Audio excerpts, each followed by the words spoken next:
I think from my own experience of having my own channels and at different points feeling more lost on how to improve and sometimes knowing like, well, everything needs to get better. Maybe the most valuable thing we can do when we're giving feedback to others or even just evaluating our own channels and trying to figure out what to focus on is to just pick one thing. Right. Just maybe show somebody your video and say one thing.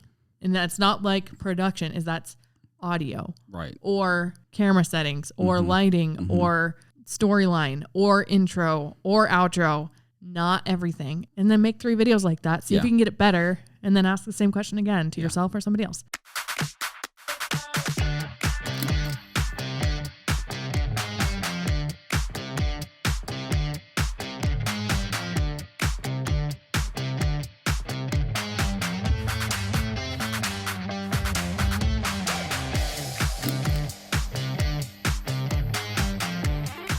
Welcome back to the Creative Pals podcast. Me and Nathan are going to be talking about obstacles for getting your YouTube videos filmed because I think that actually making videos is the hardest part of being a YouTube creator. And every step of that is challenging in its own way. And I think different people are challenged more by different steps. And sometimes it changes over time too. Like for a while, you might feel the most intimidated and the most procrastination over your filming setup. But then once you get in a groove and you kind of maybe learn some things that were problems for you in the past, then maybe planning videos becomes the hardest part for you. Or maybe it just depends on the week. But we want to talk about how to get past all of these roadblocks. And we have categorized them into 3 categories. So those are time, energy, and resources. I'm sure there's more, but I think most things fall under these umbrellas. Nathan, which ones are your biggest hurdles right now on your channel? I haven't really thought about it in that way. So, okay, resources. I think I have everything that I need to make a video. I film on a phone. I did just get a lav mic pretty recently. Very excited about that. Let's talk about that. You were filming for a while without a lav mic? Yeah, so I was using my iPhone. I just have like an iPhone 12. It's not the newest one. It works just fine though. Yeah. But I would film using, like the little Apple headphones that have the little microphone. I was just using that. So I could handhold my phone and then I'd plug the headphones in and then I could use, I would like sometimes loop it on my shirt so that I didn't have to hold it, but I would just use that as the microphone. It didn't sound great, but it was kind of what I had. And then I did have like a desk setup. I found like a $30 kind of podcast style microphone that I had for a desk setup. But I wanted to hold off to get a little bit of a nicer lav mic because I knew I wouldn't be filming at a desk all the time. And so I ended up finding a good deal on Facebook Marketplace. Yeah. And I got a great lav mic deal. So anyway, I have a lav mic. I have a camera, tripod. I just, again, a little bit like a month or 2 ago, found a tripod at a thrift store that was like $3. So anyway, I think resources wise, I think I'm good. Yeah. So you said, let's go back really quick to the audio. You said that the audio wasn't the best. Did anyone notice or comment? No, I don't think so. I mean, there's like nobody watching the videos anyway at the beginning of the channel, so it wasn't too big of a deal. I kind of made a joke of it. Like my desktop mic that I had, well, that was that was annoying. The desktop mic that I was using, it didn't have a pop filter on it, funny enough, so like it was sounding kind of that all the time. Yeah. And so I found a black sock and I like put it over the microphone for the pop filter, and it kind of became a joke because I was like trying to hide it at first, but it was just showing, and it had like little like specks on it, so I was like sharpieing the specks so that it looked like just a microphone cover. But yeah, I don't think anyone really noticed until I started joking about it. But then at that point, it was kind of just a joke, and no one really cared. That's awesome. Yeah, it kind of fits your brand of your channel too, I think. It totally did. That's awesome. And so you don't feel like the audio with any of those with the Apple mic or that was bad enough that you'd want to unlist the videos? No. Okay. But that's, I think, just a big part of my personality. I don't care if it sounded, I mean, it didn't sound great, but it was, I think, plenty good for a channel just getting started. People. Right. Yeah. Well, like, and there was, like I said, most of those videos have less than 100 views still. Like, they were small videos. It was just at the very beginning of the channel. But as we ramped up, I got that other desktop microphone that I used a little bit more, and I figured out how to make that sound a little bit better, and I learned little tricks with the Apple headphones that I could do to make them sound a little better. So it just all worked out. Yeah, so you don't have all of the gear you'd like to have. Right. And you're not making an excuse out of it. Right. So that's awesome because a lot of people would just decide to wait And I really love that you're just making the videos anyways until you found a great deal. Yeah. Okay. So sorry for derailing so much. No, what are your actual hangups? Okay. So resources, no. Time, this one's tough. Yeah. Because I think time and energy kind of work really closely together. Yeah. Life has been really busy. And so I think that time definitely plays into it. But probably the biggest one right now, because I think I can find time during the week, the biggest one's probably the energy thing. Mm-hmm. I typically come into work really early, which means I'm up early, and then I go to bed pretty early. And so there's not a lot of evening time. Well, I know a lot of people film after the kids are in bed or little things like that. I just don't have that time in the evening because if I don't go to bed early, like I just won't be able to keep my work schedule. Yeah. And so typically I need to find some time during the late afternoon or early evening to film, which is just a tough time. You know, I get home and I want to play with my baby and have fun and be with my family, and I don't always film like or feel like filming. And so that's probably the biggest one. And that's probably why I procrastinate my editing and filming and all of that. So probably just the energy part of it. Yeah. And so you're identifying that more as energy than time. I think so. Even though there's always going to be other stuff you want to do with your time. Right. Especially if you're tired and you want to sleep or you want to rest or you want to watch shows. Yeah. Or play with your baby. So that makes sense. And do you ever think that it would be better to try to fit that in at a different time, like more on the weekends or more like right before bed instead of in the afternoon? Or are you pretty sure that's the best time to do it and you just have to make yourself do it? I think in my current schedule, it's the best to just make myself do it. I could totally change that up. Like on the weekends, this is maybe more information than anybody wanted, but like on the weekends, so like I wake up early every morning.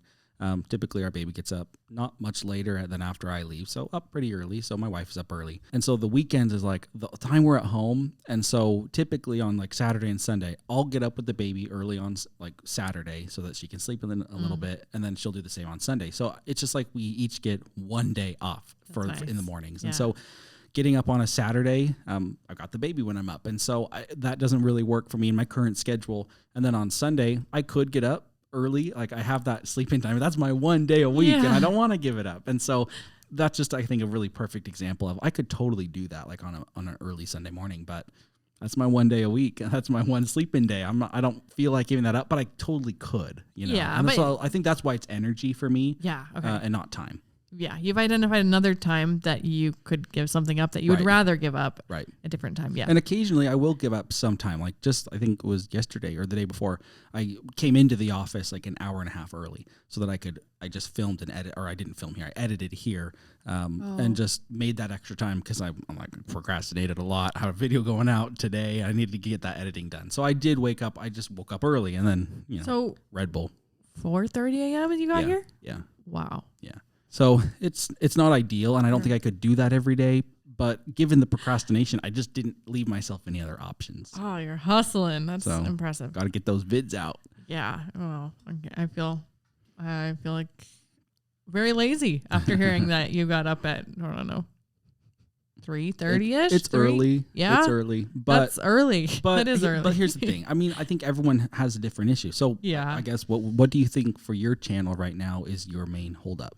I think I'm just having a really hard time with like the vision of it, which it sounds so like abstract and a lame excuse, and it is, but I'm not like really excited about any specific video ideas right now. I feel like I'm pretty confident that I could grow the channel if I work at it, but it's so abstract. Like I really need things to feel concrete. You know, I need my inputs to feel super solid the way I set goals. And so when I am setting goals for something abstract, I have to just make it feel more concrete in some way, even if I'm kind of lying to myself. Yeah. And so I think if I just I need to set like a goal of, 30 videos by the end of the year or some goal to shoot for so that there's deadlines. I just can't have it be abstract. Okay. I also noticed a lot of problems with just like energy. Mm-hmm. So when I get done working here, I have time, but I don't feel like working on videos anymore because I've been doing it all day. But I think if I do a little bit, that's not going to kill me. I just need to get started, do like 20, 45 minutes. Maybe I'll tell myself it'll be 20 minutes if it ends up being 45. Sure. Right. I have that much more energy. I mean, sometimes I end up working 45 minutes extra here. So I know I can do it. I just need to make myself. Actually, recently I was reading Atomic Habits by James Clear, and he said that your chances of completing a habit go up drastically if you say the time and the place and the exact habit that you're going to do it. So I'm going to work out at 7 a.m. on the floor of my kitchen. I don't know, whatever. It doesn't matter. But you have to say when, where specifically. And so I actually wrote out each step of the video production process. So like when I'm going to film, when I'm going to plan, all of that.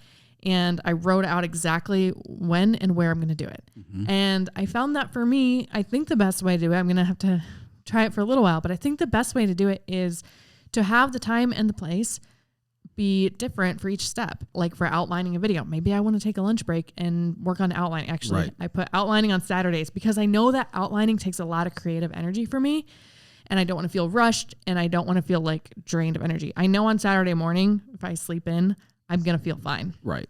So I decided Saturday morning at my desk before I have coffee, which will motivate me, at my house. And so like, I'm going to hopefully do that. And I put the deadline as no later than 11 a.m. So I can sleep in as late as I want, but it can be earlier. Right. For every step though, I did that. Sometimes it's the evening, sometimes it's the morning, sometimes it's midday, and it's different for each step, but I put the exact location, time and place. So we'll see how that goes, because I was noticing that different steps of the process were posing different obstacles and different excuses and different reasons that I was procrastinating. Yeah, I think it's really interesting. You mentioned that, like energy wise, it just feels like after you do something all day, it's really hard to go home and then do it for yourself. I was trying to think like what else you could relate that to. Maybe like an Amazon delivery driver, and they deliver packages all day for whatever, 8, 10, 12 hours. And then they go drive DoorDash as a side hustle, doing more delivery. Yeah. That would probably be the worst side hustle for an Amazon driver, because it just feels like they're driving for 16 hours a day. Yeah. They'd probably do much better finding a different side hustle. So I think that maybe we're probably at a little bit of a disadvantage, just because it is really hard to totally focus on that one thing for so many hours in a day. And maybe that's a little bit of a unique position, but I think a lot of people can identify with that, at least with aspects of the video planning or filming or editing or whatever. Like it feels similar to something that they do, throughout the rest of their day, that just makes it really hard to get into. Absolutely. If you're mentally drained for any reason, even if it's not like, making videos at work and then making videos after, it's going to be really hard to motivate yourself to do it.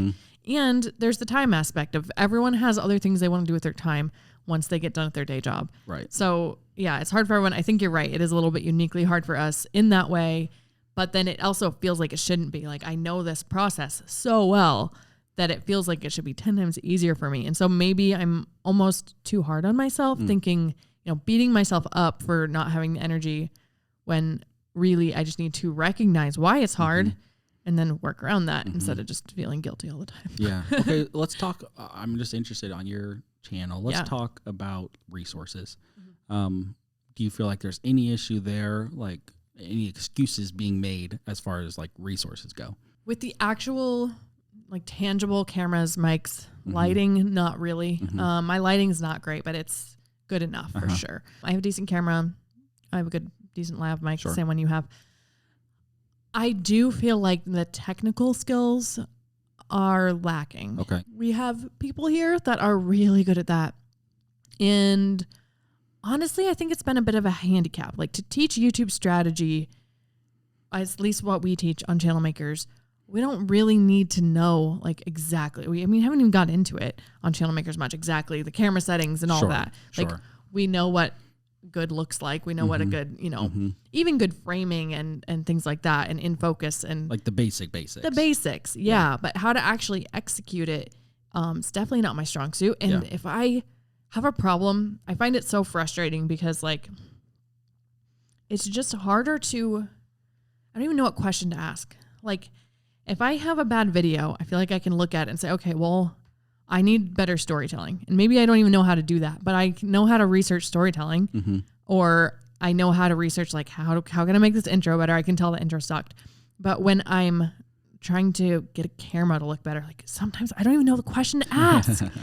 And so that can be really frustrating for me, is not feeling like I have the technical skills there. So that makes sense. I put that in the resource category. It's not a time or energy problem.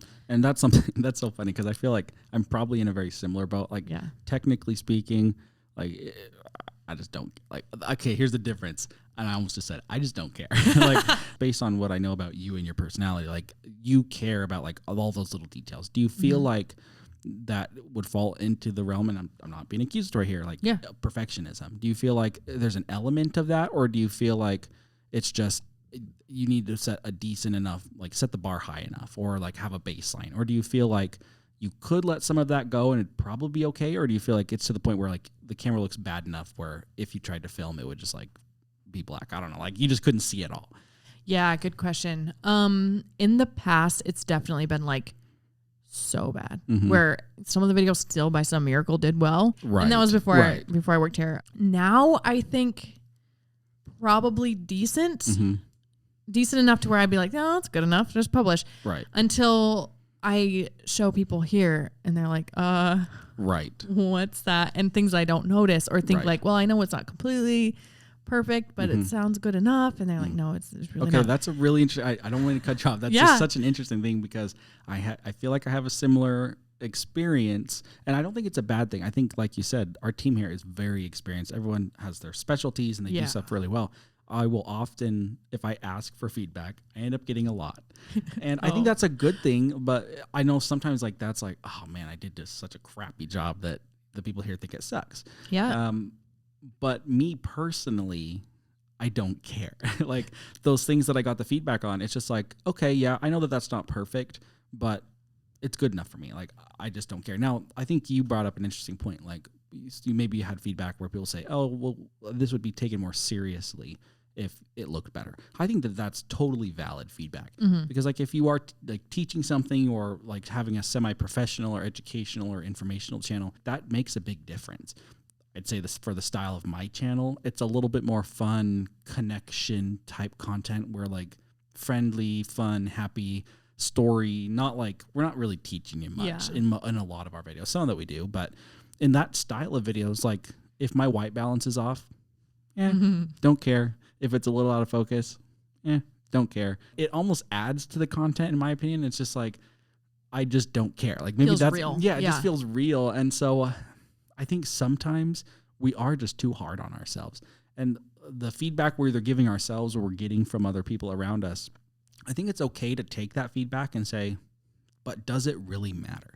Because I think when we talk about hurdles in general, these are barriers that either we put in place or we've received feedback and it made us think a specific way. Not all feedback has to be taken.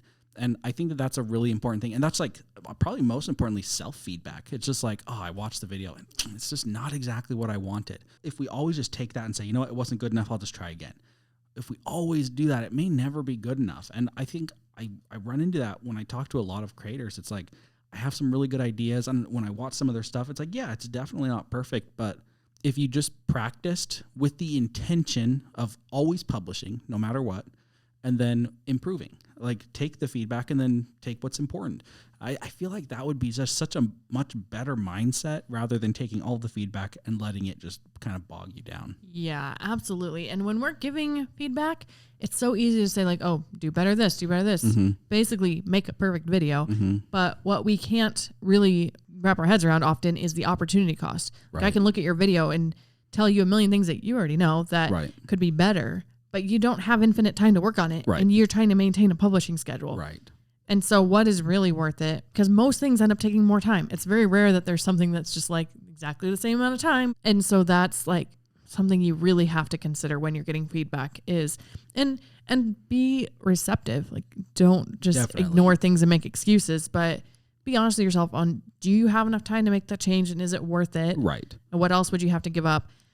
I think from my own experience of having my own channels and at different points feeling more lost on how to improve and sometimes knowing like, well, everything needs to get better, but I don't even know where to start. I think maybe the most valuable thing we can do when we're giving feedback to others or even just evaluating our own channels and trying to figure out what to focus on is to just pick one thing. Just maybe show somebody your video and say one thing. And that's not like production, is that's audio. Or camera settings or lighting or storyline or intro or outro, not everything. And then make 3 videos like that. See if you can get it better and then ask the same question again to yourself or somebody else. really good idea. So recently on the Channel Makers channel, we actually experienced something that I would say doesn't like the whole, I'll explain the scenario here, but something happened to me that I just didn't totally expect. Yeah. So like we have a lot of very talented people here. Maybe me included in that. I don't know. But I'd say like so. things happen, like things totally happen. So Julia and I were recording a Channel Makers video and we recorded and the cameras were out of focus, which like had never like occasionally happened. And then we recorded another video because we didn't realize it the first time. And the cameras were out of focus.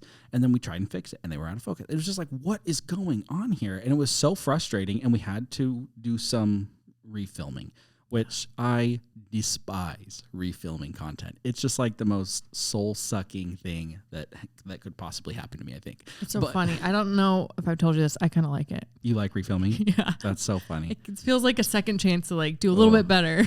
Which it is, but it's it's terrible. I would rather run 25 miles. I don't know. It's terrible. Okay. Get past that. And so we had to refilm because it was just unusable. It was like to the point where our A cam was out of focus and the B cams weren't going to cut it. Like, and we had like put different cameras in place so that we had backups. It just wasn't going to work. So we had to refilm and it was okay. We got through it. It was a little rough for me. Julia liked it apparently, but it worked out. Okay. Fast forward a little bit. We fixed the cameras and we recorded again, but we implemented a new format. Not totally new, but we just filmed in some different locations and we tried some new stuff. And it was not perfect by a long shot. Like the camera was going in and out of focus. I would start talking, it would focus on Julia. We were in a car, so that complicated things. Like we didn't have I think someone's lav mic died. It just wasn't perfect. I watched through the footage and it just wasn't exactly what I had hoped. It was close. Like I loved the feeling and the vibe and the concept, but technically it just wasn't quite there. And we made the decision to publish anyway because it wasn't so bad that that was like totally distracting. We published the video, not a single comment about it going in and out of focus. And let me tell you, it was going out of focus for like 8 minutes straight, like in and out, in and out. I was so worried about it. Typically, I'm not, just because I don't notice little things like that. Right. But in this case, it was so bad. And I was really worried. And I was just like watching the comments, not a single comment. In fact, some people even said, I loved the editing of this video. Yeah. It's like, okay, guys, so what is it? Like, it was really interesting to me. Like, sometimes we feel like it's just this huge problem that can't be overcome, or it's going to just totally make people hate our videos. And sometimes they just don't notice. Yeah. And then compare that to like a couple weeks prior. We had a comment on a video saying that the white balance was off and they found that disturbing. Right. Like, you just never know. Yeah. It's really bizarre. And maybe people give more grace if you're in a car, or maybe they didn't notice. I don't know. That was funny to me, though, because Cody is so good with cameras, and he'll notice if something is slightly out of focus. Right. Where to Nathan and I, we're like, I don't really see it, but okay, we trust you.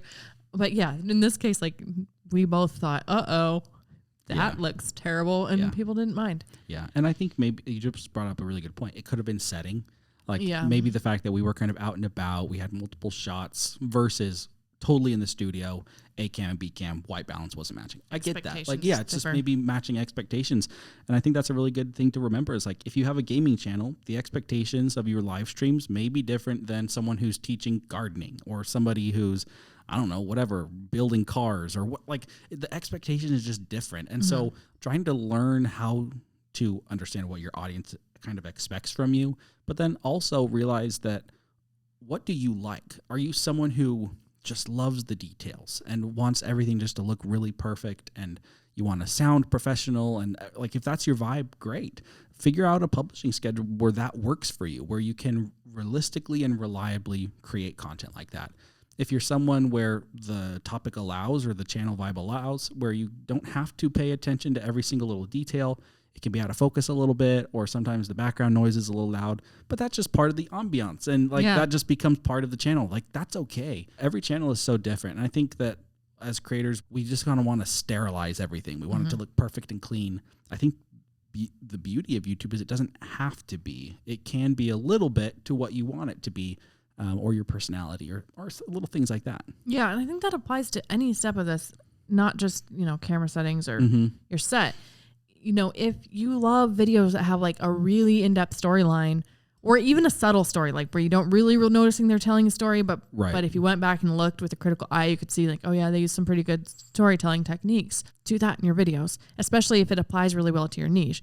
If you like videos that are more straightforward teaching kind, or maybe a hybrid, like just look at what you like and don't underestimate it. Like don't just assume that it's more simple than it is. Look for those little hidden things of, oh, they were telling a story there. They didn't call it out that they were telling a story, but they did use these techniques. Really look at what they're doing. But yeah, you don't have to be everything. Yeah. You really don't. And I think that makes every step of the process easier, because so often it's some kind of perfectionism or just even energy or time or resources. It kind of all ties back to feeling like it's not going to be good enough in some way, or like you just don't have the time or the energy to make something good enough. Yeah. And you can go too far the other way. You can. And I don't know how to tell somebody where to draw the line. Right.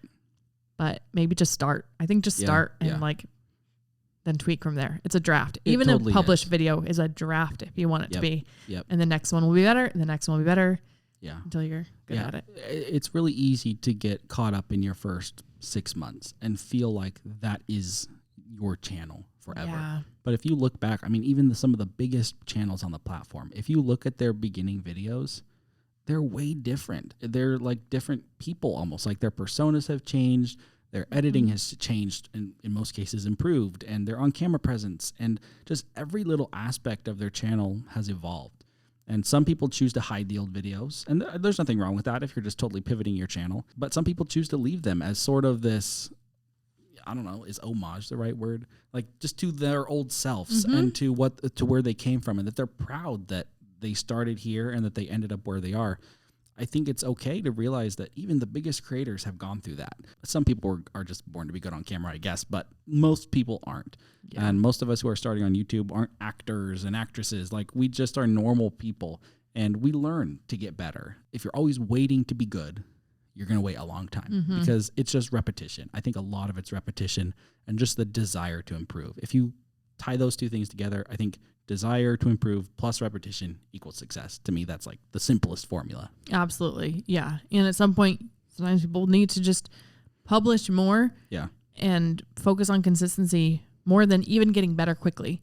And just look at each step of the process and figure out why you're really procrastinating.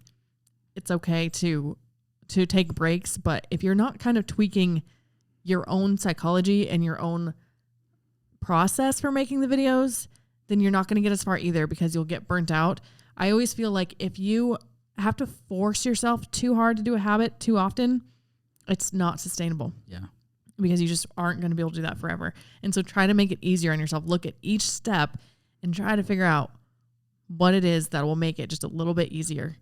And sometimes that's not being as hard on yourself. And sometimes it's recognizing that it's not where you want it to be, but being okay with that. Yep. I think you're in a good spot because you recognize where your channel could improve. You're not blind to it. You don't think you have the best channel in the world and it's perfect in every way.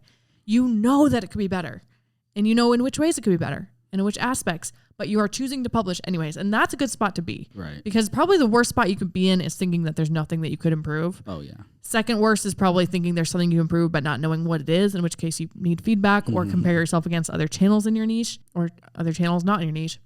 But it's okay to publish recognizing that it's not perfect.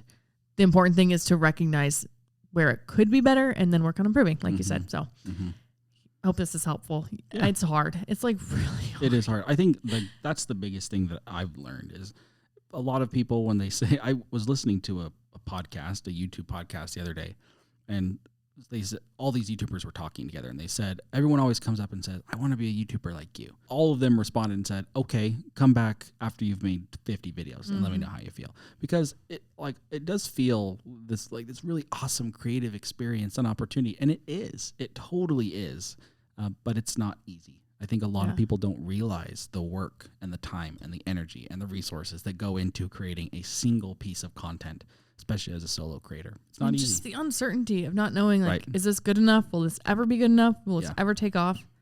Will I ever figure it out? Yep. Yeah, I just saw a stat published by YouTube that they just passed 3 million creators in the YouTube Partner Program. Wow. Which is a lot. 3 million people. Like, just think about, like, literally millions of lives have changed because they're making some amount of income on YouTube. Think of all the creators who aren't. Like, there's, like, I think over 100 million channels on YouTube. So it's a small percentage, but the more willing you are to put in, the more likely you'll get something out. With creative things, sometimes it just feels like you have it or you don't. But YouTube's not like that. It is creative, but you can learn to do it. I truly believe that it's more like structured and objective than you might think. Yeah. So I made it this far. Yeah. Like, come on, guys. I can second that. It's just like literally normal people. And a lot of creators say that. It's like they feel like even big creators, when fans come up to them, they're like, I'm just a normal person. Yeah. And, you know, obviously they have become skilled in the art of YouTube, but they still feel that way because they started that way. They started as a normal person who just felt totally inadequate. Yeah. And I think that the only way to combat that is to keep pushing forward. Yeah. So it's a learnable skill. Yeah, totally. Cool. Thanks for being here, guys. So we'll talk to you next time.